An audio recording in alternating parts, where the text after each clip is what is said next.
Waxaan u joognaa xusidda laba mashiin oo waaweyn oo nooca Perkinska ah oo qiimahooda kor u dhaafay runtii $100,000 inaynu halkan ku wareejino qolada biyo soo saarka.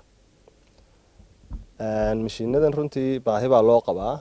Wakaaladuna waynu ognahay de Hargeysa ku tiirsan oo shacabkeedu yahay ka badan yahay 1 milyan. Inkastoo inaan shacabka Hargeysa biyaha wada gaarsiin karin, awoodeena aanay ahayn. Laakiin markasta wakaaladahan ku dadaalno biyahan haynaa inay si fiican magaalada u soo gaaraan. Aanay ku iman wax kala googo'a amba aanay dhinacyo ka iman wax gaabsiga. Laba wiil ka hor waxaanu joognay mashiin aanu geynay biyo shiinaha iyo gaadiidkii.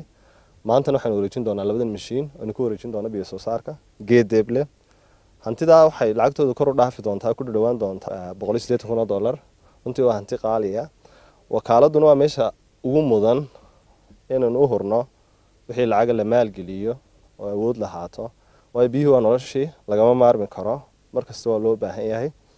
Anagu maamul ahaan hadaan nahay wakaalada anagoo isku dhan markasta waxaa naga go'an service-ka iyo adeegan bulshada u hayno inuu noqdo mid saabsamiya ku socda.